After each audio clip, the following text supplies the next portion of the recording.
Bom, nós vamos agora para uma mesa de medidas de eficiência energética, aspectos técnicos. Como eu disse no início, nós tínhamos aqui a previsão da participação do professor Peter Schum, que é lá da Universidade de Mato Grosso do Sul. Ele iria falar sobre, em especial, sobre a rede Lens, né? Ele teve um problema no voo, nós vamos encaixar a palestra dele na programação da tarde, né? Mas nós temos aqui conosco o Tiago Ferreira Vieira de Oliveira, coordenador do Grupo de Trabalho de Política Energética da Embasa, que vai falar sobre monitoramento das contas de energia elétrica, leitura, interpretação e controle das contas de eletricidade.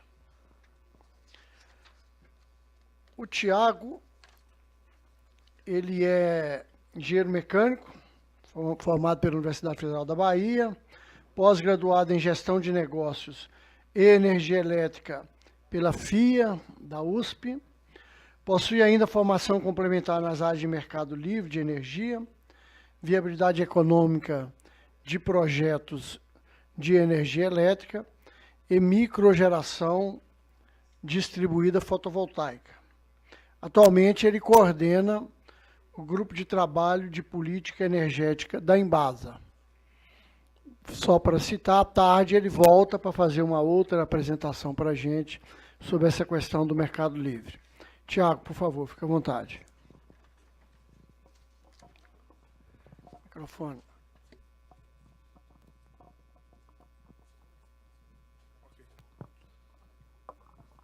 Bom dia, pessoal.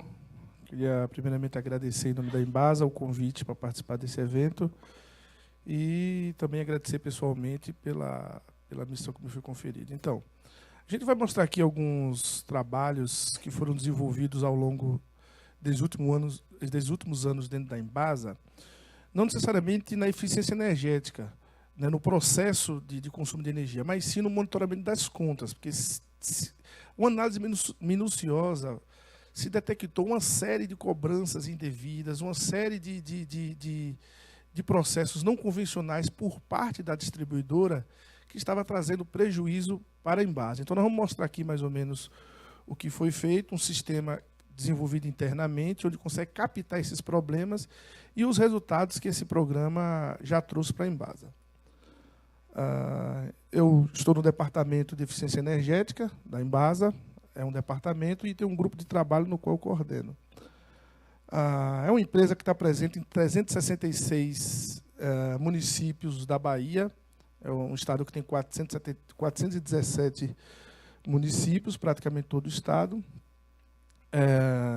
Nós beneficiamos uma população de aproximadamente 11 milhões e 700 mil pessoas. São mais de 3 milhões de ligações de água e 825 mil de esgotamento sanitário. Nós atualmente temos 2.890 contas de energia elétrica, sendo que 146 são do grupo da modalidade convencional. A partir de 2018, essa modalidade deixa de existir, por causa da Coelba, por causa da revisão tarifária. Então, nós vamos ter que escolher entre verde e azul, isso aqui vai deixar de existir. Nós temos 638 unidades oro sazonal verde, 10 oro sazonal azul, e agora estamos com 6 no Mercado Livre, totalizando aí 2.800 e uma grande quantidade de unidades em baixa tensão. Então, esse aqui nós estamos desenvolvendo trabalho no foco da microgeração, né? Quem acompanha a microgeração sabe que a viabilidade mora aqui na baixa tensão, por conta da tarifa ser bem mais alta do que na média e alta tensão. Nós trabalhamos com 2 indicadores, né? O custo unitário, que é o reais por quilowatt-hora, e o consumo específico, ou intensidade energética, a depender da literatura. O custo unitário, o reais pelo quilowatt-hora, ele é influenciado por essas variáveis: opção tarifária, demanda contratada, energia reativa, demanda de ultrapassagem, funcionamento no período da ponta. Sendo que quem impacta mais nesse indicador, é claro, é o reajuste tarifário, né? Nos últimos 2 anos aí nós temos tido reajuste bem acima da inflação. Multas e cobranças, refaturamento, devoluções, o fator de carga da unidade influencia bastante nisso aqui, e a qualidade de energia. Esse é o histórico do nosso consumo unitário de 2011. Essa queda aqui foi fruto daquela MP 579, que baixou as tarifas em aproximadamente 18% no caso da Coelba. Logo em seguida, ela deu uma subida significativa. Em 2016 está nesse valor, porque a Embasa conseguiu, junto ao governo do Estado, a isenção do ICMS. Então, nenhuma unidade da Embasa paga ICMS. Então, deu uma aliviada bastante, também porque, em 2015, o ano todo incidiu a bandeira tarifária vermelha, né? Quando nós chegamos aqui em 2016, nós ficamos 8 meses com a bandeira verde. Então, juntando o fator ICMS e fator bandeira, houve essa queda no custo unitário em 2016. Já o consumo específico ele é influenciado pelo fator de carga da unidade, recirculação em barriletes. Você tem muita bomba antiga que a água fica recirculando por problemas de folga, de desgaste em rotor, etc.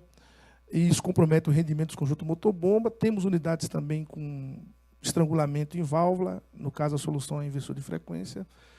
Tubulações antigas que apresentam rugosidade elevadas, com isso você tem perdas de cargas elevadas. E bombas que cavitam, têm submergência fora do recomendado, então isso também eleva o consumo de energia. O nosso consumo específico, aqui eu multipliquei por 1000, só para dar um valor um pouco mais fora da esquerda das caixas decimais. Esse aumento aqui se deu porque, em 2013, a Bahia passou por uma crise hídrica significativa. Então, em 2013, foram inaugurados uma série de novas unidades com demandas significativas para produzir a mesma quantidade de água. Então, teve sistemas muito importantes na Bahia que chegaram próximo ao colapso. Então, recorreu-se a investimentos em grandes unidades de elevado porte. Então, o consumo de energia subiu, mas a quantidade de água produzida é a mesma, né? Foi uma solução para combater uma crise hídrica. Aqui reflete aqui nesse consumo em megawatt-hora por ano, né? Então, você vinha com esse consumo médio aqui até 2012, em 2013 entrou esses novos sistemas, então houve um crescimento significativo nesse consumo de energia elétrica. As nossas despesas com energia elétrica estão nessa casa aqui dos 220 milhões ano. Mais uma vez, essa queda foi fruto da medida provisória 579, então ela deu uma aliviada, e o custo volta a subir devido aos reajustes tarifários, bandeiras tarifárias. Então, nossa despesa com energia no ano de 2015 fechou em 220 milhões. Fechou, era para ter fechado em um valor superior, só não foi superior por conta da isenção do ICMS. Então, o ICMS ele é uns 23%, né? No caso da Bahia, 18%, mas como ele é cobrado por dentro, vai para uns 23%, 24%. Então, é uma quantidade de dinheiro significativa. Então, foi quem deu uma aliviada em 2020 e está aliviando agora em 2016. Como não fechou, ainda a gente não colocou aqui o valor. Então, dado esse histórico de gastos elevados com energia, então se buscou criar um programa que reduzisse despesas sem necessariamente haver investimento. E isso passa necessariamente por um controle rigoroso nas contas de energia elétrica. Então, em termos de refaturamento, no mês de competência, ou seja, a distribuidora fatura valores equivocados, né, e você consegue provar que ela está equivocada no faturamento dela, daqui a pouco a gente vê como se faz isso. Anualmente foram esses valores que foram refaturados dentro do mês. Então, de 2007 a 2016, a gente conseguiu aí um retorno de 9 milhões e 400 mil aproximadamente. E aí, quem é da área de controle de energia sabe que existe uma série de modalidades tarifárias a se optar, né? Basicamente, a dúvida mora aqui, entre verde e azul. Ora o verde, ora azul. Porque o A1, A2 e A3 não tem opção. Você tem que ser azul, então meio que não há muita opção. Fica sempre nessa casa aqui, entre ser orossazonal azul e ser orossazonal verde. Veja que eles praticamente têm o mesmo critério de escolha, né? Demanda acima de 75 kW. Então, esse trabalho de readequar grupo tarifário e reduzir demanda, porque um dos grandes fatores que define se você vai ser verde ou azul é demanda. Então, muitas vezes, se contrata uma demanda elevada, quando, na verdade, não se precisava de tanto. Ou por um mês, pontualmente, se usou uma demanda elevada. Mas o histórico de 12 meses mostra que não é preciso isso. A redução de demanda, ela se dava com 6 meses. A legislação mudou. Agora, a partir de 3 meses para as unidades de nível de tensão A4, já reduz. Então, existia sempre um temor de ter que pedir redução de demanda muito antecipado. Aí, quando chegava 6 meses depois, a demanda já não era mais aquela. Ficava muito difícil esse controle. A legislação mudou, então, a partir de 3 meses, após 3 meses solicitado, a demanda já pode ser reduzida. Então, essa adequação, aqui está os valorizando a ano, nos trouxe um retorno de 45 milhões e 500 aproximadamente. E aí, a gente entra na identificação de falhas nesse faturamento, né? A partir de 2011, a Embasa, toda vez que tem questionamento quanto à fatura, solicita a memória de massa daquela unidade. A memória de massa é o arquivo digital do medidor, onde dentro daquele arquivo tem todas as informações que fizeram nascer aquela fatura. Então, se você estudar a memória de massa, você pega qualquer tipo de erro que, porventura, a concessionária cometeu. Então, quais são as variáveis que você vê ali? A constante de multiplicação do medidor, os feriados nacionais, muitas vezes a concessionária não cadastra determinados feriados nacionais. Dia de feriado nacional, não há cobrança de consumo na ponta, mas se ela não cadastra, o medidor vai pegar e vai cobrar.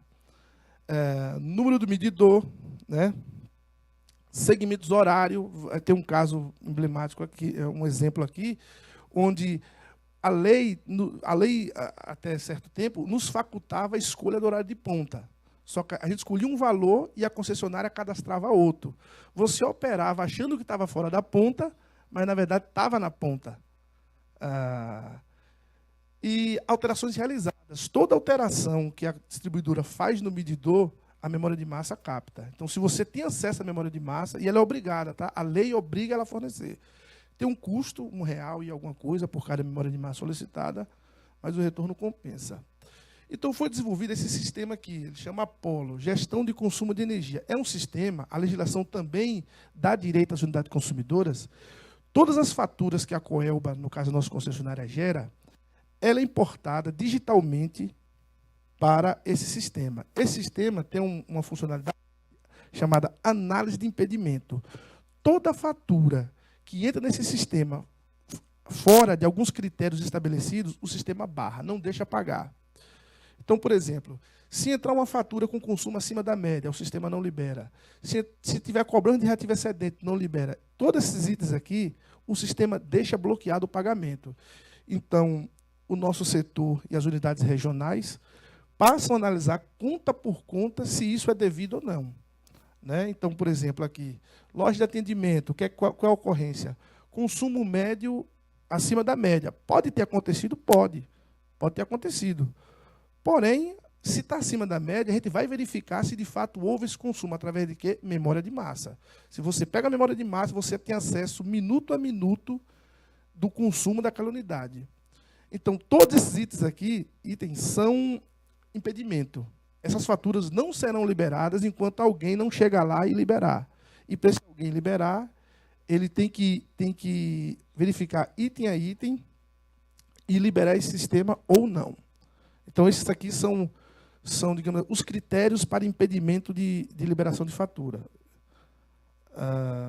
Então, vamos ver aqui alguns exemplos. Esse aqui é um caso que nos trouxe uma devolução de 256 mil. É o quê? Na unidade consumidora, quando o medidor está após o transformador, ele já mede os 2,5% de perda de transformação, correto? Você tem energia, o transformador passa pelo medidor. Então, o medidor já captou essa perda de transformação. Aliás, a distribuidora embute no valor da energia consumida esse 2,5%. Só que a Coelba estava nos cobrando 2,5% com medidores antes do transformador. Ou seja, não pode. porque toda energia que de fato eu consumi foi energia que de fato passou naquele medidor.